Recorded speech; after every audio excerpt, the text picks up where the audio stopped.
Hi, welcome to the Scrapbook Pal YouTube channel. I'm Kara, and today we're going to make 4 cards featuring Altenew's Leaf Mix die set. So here they are all together, and they all use the same inks but different techniques.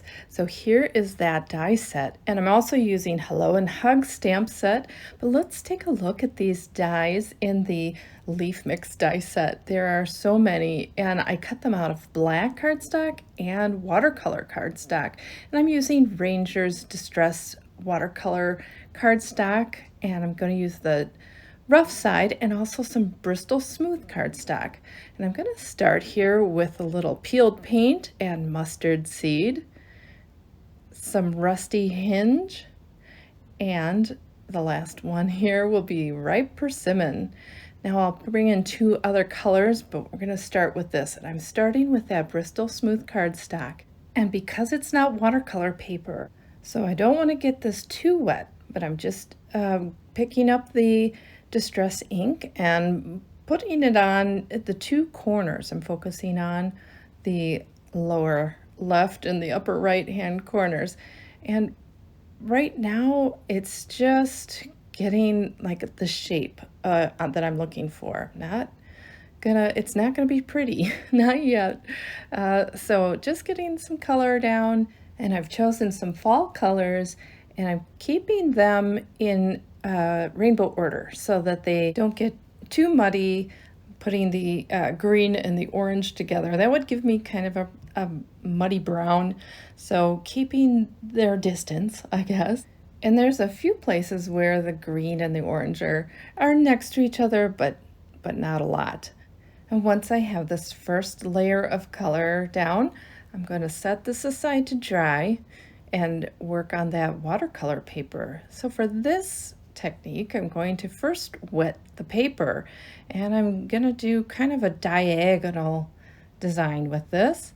And then pick up my ink and green in the center, and then wash out towards the edges with the yellow and the orange.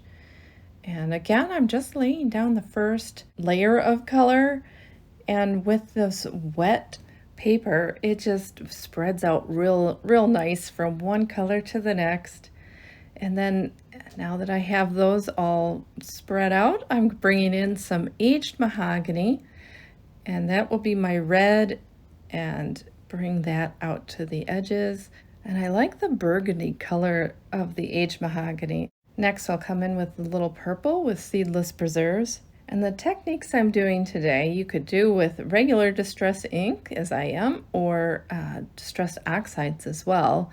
And they just will give a bit of a different look. This is kind of a brighter one, and the other one would be more, well, it's got that oxide look to it. All right, so now I'm setting that one aside to dry and coming back to that first one.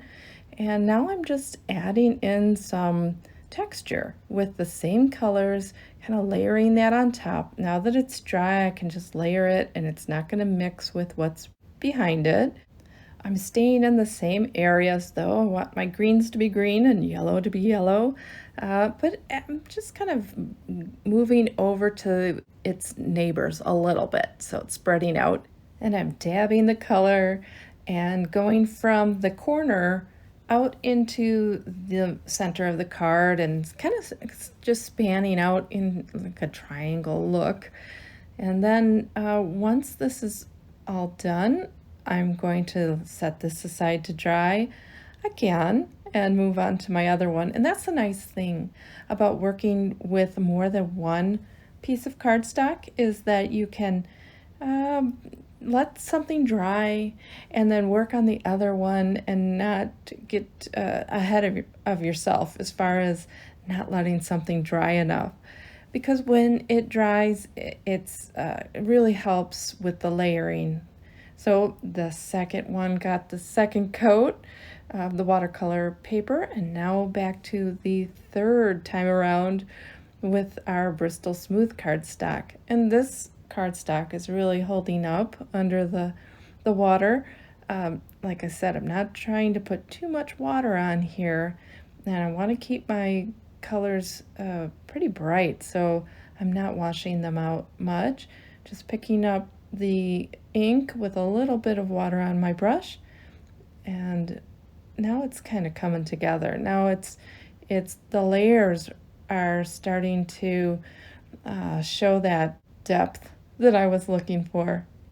Add a little more green, and then I'm going to set both of these aside to dry. Next, I'm going to take out those leaves that are cut out of the watercolor paper and add more ink to my mat, spritz it with water, and dab those leaves into the ink. And so I'm staying sort of in the same area of color so that if they blend, they don't get too muddy, but you know, it's going from green to yellow, orange to red to purple, but sometimes they mix a little bit more than that. And I just kind of go through all of my different die cuts and try not to dab too much so that they keep their bright color. And I want to keep a little white on the leaves as well. So going through each one, and here you can really see all the different die cuts that are in this leaf mix set. It's just so intricate, and I'm using the insides of some of them and of course the outside leaves. And it was just so, I don't know, satisfying, I guess, to see what colors kind of emerged when I picked them up out of the ink.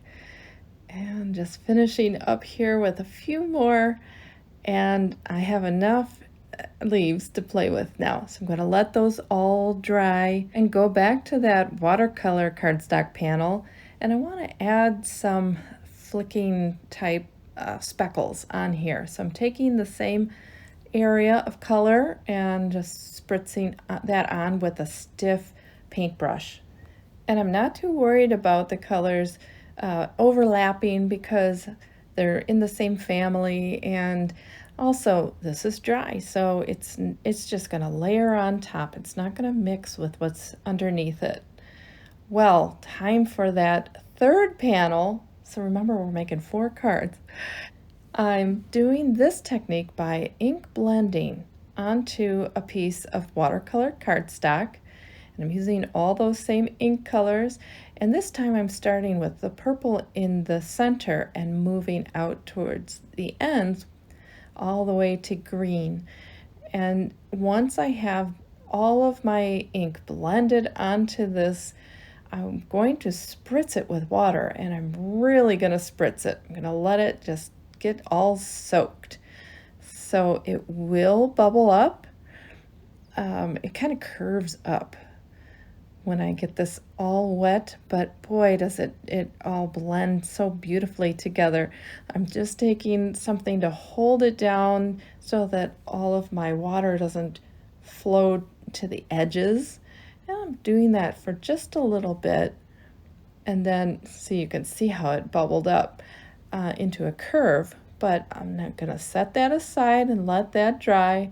That's kind of the theme of the day, letting it dry, just having to wait and let things dry. But here we have them. There's our 3 backgrounds and our leaves, and I'm bringing in some black cardstock for those colored leaves, and that's our 4 cards. So I'm starting with this first one with the corner to corner, and I'm bringing out those black cardstock cut leaves and arranging them where I want them, kind of following the same shape of the background, and I can glue them all down.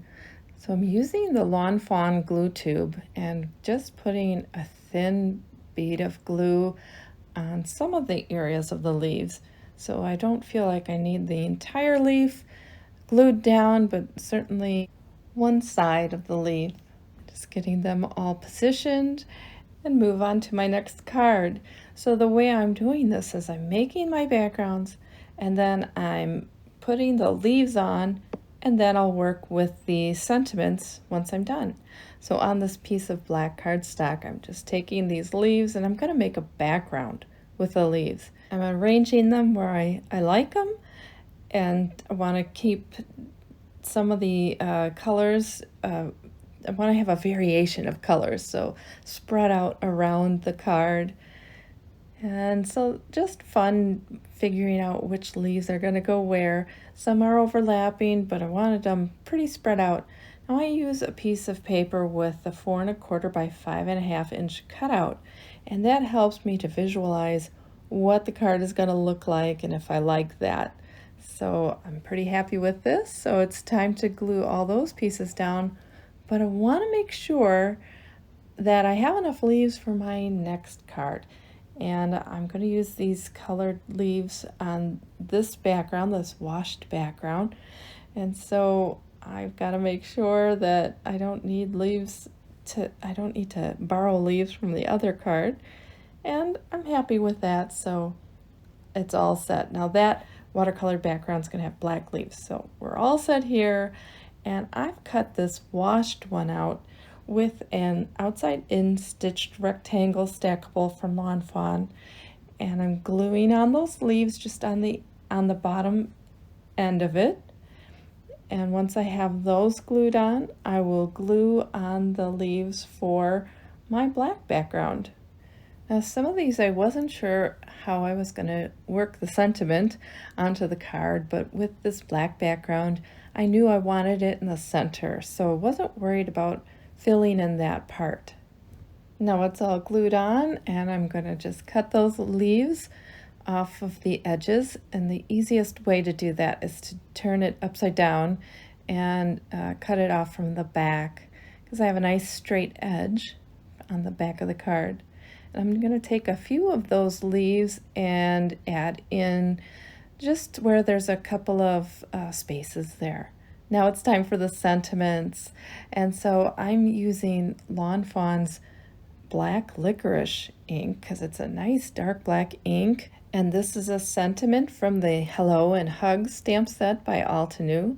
But I messed up on my theme of letting things dry because that black licorice ink needs to dry, and I didn't let it, and so I was adhering this to the note card, pressed it down, and I smeared that ink. So it's another episode of Can This Card Be Saved, which is what I do a lot of times. So I'm taking a piece of black cardstock and I'm going to white heat emboss that same sentiment onto that with some Fawn embossing powder and some clear ink. And I'll heat that up, and I'll have a sentiment to cover up my impatient mistake. So just gonna add that, put a little fishtail on there, and then I will adhere that with some tape runner. Then I'll clip off the excess black piece on the back, and this first card is all done. So starting with that second card, I'm using the Hello from the Hello and Hugs stamp set by Altenew, and I used my anti-static pad and some clear embossing ink from Fawn, and I'm stamping that down, and I'll use my same embossing powder, sprinkle that on, and I'll heat that up, and then I'll have a nice white on black bold sentiment for this card. So I want to use this outside-in stitched rectangle, and I modified it by partial die cutting it. And I'm also going to use this piece from the border around the piece that I cut out of the washed background, and I'm putting on my sentiment with that. But it has to dry because I know I used that black licorice. So I'm going to that third card, and I used another outside-in stitched rectangle and this line border, a little note line border from Fawn, and I just found some matching pieces of cardstock that I had in my stash that would go along with my washed background. So I have this rusty orange color for fall, and using that as a border, and then adhering my washed background, and then the line border out of kind of a purple to kind of match that purple in the center of the washed watercolor background. All right, I want to make sure that I have this straight, so I kept the negative part, and then that way I can just kind of line it up and make sure it's straight all the way across. That also helps me to figure out where to put that little dot for the eye, although this one's not a tough one. But I'll put a little glue onto where the dot goes and then just add my little dot, little extra glue there. So I wanted to make sure I didn't have too much. Just poke that through and clip off the edges of those lines right up to that orange border, and this third card is done. So going back to the second card, I let that sentiment dry and clipped it out.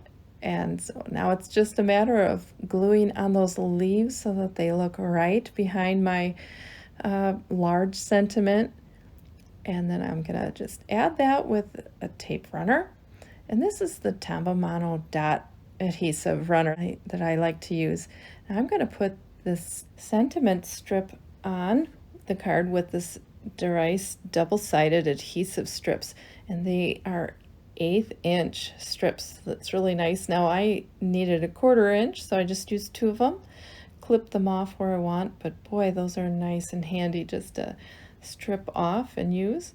Take off that release paper and tack that down, and then I can take my tape runner again and adhere this one to the card. Now I felt like this card needed a little something extra, so I got out my Nuvo crystal drops, and this is in a gloss ebony black. I didn't feel confident putting it directly on the card, although I really just should have. So I put it on a piece of acetate, but I have a piece of white cardstock underneath it so that you can see it. But I'm just making a couple of different sizes, and I wasn't sure how many I wanted, so I made 5. Of course, now I need to let that dry. So we're on to that 4th card, and I'm using the stitched frame, rectangle frames from Lawn Fawn, and deciding how much I really want to frame this. I'm also using the Scripty Thanks from Lawn Fawn because it's nice and bold, and leaving some white in the leaves helped with this so that I have a nice white sentiment. Kind of goes along with the white in the leaves. Taking my tape runner and adhering it to another note card, and I decided on just an inner frame, not an inner and outer frame. All right, well, here are our 4 cards together. It was so fun using different techniques to make my backgrounds and using the Altenew Leaf Mix die set. Well, I hope you enjoyed the video today and it inspired you to perhaps try some new techniques and play around with your inks and make a few cards for yourself. Thanks for watching and have a great day. Bye.